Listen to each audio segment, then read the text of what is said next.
Well, welcome to Daytime Ottawa on this Thursday. I'm your host, Eric Fage. A great show lined up for you. We're going to introduce you to a fantastic band later on the show, Church of Trees, and how they have connected with legendary Carol Pope.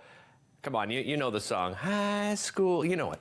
I don't have to sing it to you. Now you've got it in your head, though, for the rest of the day, which will be wonderful. We're also going to tell you about leadership, about some of those great qualities of leadership, a brand new book called Team Chemistry. We're going to be joined by one of its co-authors. And we're also going to talk about battery-powered tools, but we start off talking about the theatre, because they have a 116-year history. It is hard to believe. I'm joined by JT Morris from Orpheus Musical Theatre. Welcome to the show. Great to have you here, JT. And well, let's start with that. I mean, this must be, if not the oldest, one of the oldest theatre companies here in the city. Give us a brief history behind Orpheus. Yeah, for sure. While I have Carol Pope running through my head, it Nice. is not only Ottawa's, it's Ottawa's oldest theatre, yes. It's actually Canada's oldest community musical theatre. So as you said, been around for 116 years. People will know us mostly for our big stage productions that happen at Centrepoint Theatre. There are 3 of them a year. Big budget shows that feature entirely volunteers from across this city. So we're looking forward to getting back to that, but we also have some new stuff that we're starting up. Yes, you have launched a program called Schoolhouse, and this is a great opportunity for young people. Tell us about it. For sure, yeah. What a lot of people don't know is that Orpheus actually did start as an educational center by somebody who just wanted to give music classes. So pivoting from COVID and rededicating ourselves to our roots, we decided it was time to start launching recreational courses for youth and children across town. And we realized that though there are a lot of classes available throughout the town in acting, singing, dancing, not a lot of them are affordable. Right. So we really want to reach a demographic of kids who need these. So we have a host of classes available. The second semester started last week, and the top tier price is the lowest in town. But we also have pay what you can options. We have bursaries or free scholarships for anybody who needs it, so we can just get more arts education happening in this city. Well, I grew up in theater, and I told you off camera, it's probably one of the greatest things my parents did for me, and that was getting me involved in theater. Just, you know, there are so many benefits, JT. Speak to some of those benefits. Absolutely. I'm so glad you mentioned that too, because, you know, the first thing people think of is, well, my kid's going to be a star, or that's what we're trying to build up. Yeah. It's not entirely about that. If students end up going into the industry, whether it's on stage or whether it's in film and TV like yourself, radio, that's great.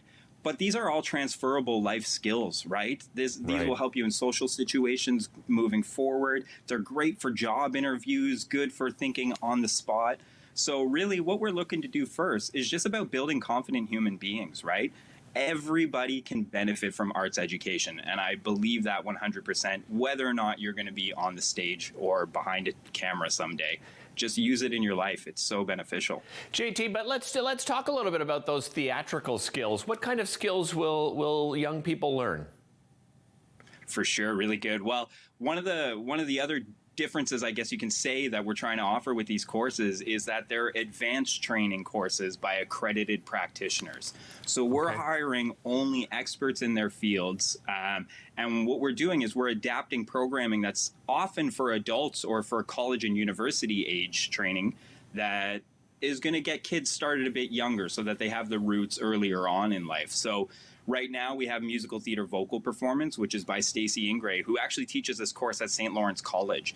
And we have 2 classes running, one for ages 8 to 13 and one for 14 to 18.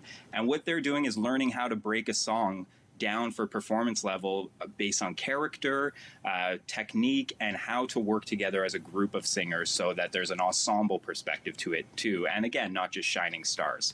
And JT, an idea as well is to roll this into your summer camps program. Is that right? That's right. So again, this will actually be a first for Orpheus. We've often rented out our space for other people to host summer camps, but we haven't been doing it ourselves. So why not? So this year, we will be launching a full slate of summer camps starting right at the top of July through to August. And that's what we're really looking forward to, is having a lot of these kids come back and have programming for the summer, free if they need it. And it will cover everything from dance classes to acting classes to singing classes, full-scale musical theater ones, and we haven't forgotten about the backstage arts. So we're putting together technical theater camps for anybody who's interested in building, sewing, designing lights and sets. So it's a bit ambitious on our first go, but we're really looking forward to bringing this to the city. I absolutely love it. Well, you mentioned off the top as well that you will be returning to the stage each year. You put on those 3 fabulous performances, and you're returning in November. What are some of the productions that you're working on for beginning in November? Yeah, so we're thrilled to be coming back finally with a full season. I'm sure every other theater company is too. What we decided to do is we're actually bringing local premieres to Ottawa. So these shows have never been produced by an Ottawa company, certainly not by us, and they're pretty exciting, and it ranges from stuff for the whole family to bold comedy. So we're starting the season off in November with Newsies, which is originally a Disney movie, starring Christian Bale back in the day. We're following that up with Memphis, the musical, which is the story of based on a true story of a radio DJ who's in love with soul and R&B music and ends up finding a relationship with a colored woman. And it takes place in the 60s, so it discusses some of the issues around that. And finally, we'll be ending the season off in June with Something Rotten, which is a fairly new comedy that goes back to Shakespeare's time. So it's about how Nick Bottom came to be while Shakespeare is writing Hamlet. Excellent. And is this audition process like open to anybody if somebody is interested in joining Orpheus? 100%. That's what we're all about, right? It's entirely volunteers. So we host auditions for each of the shows.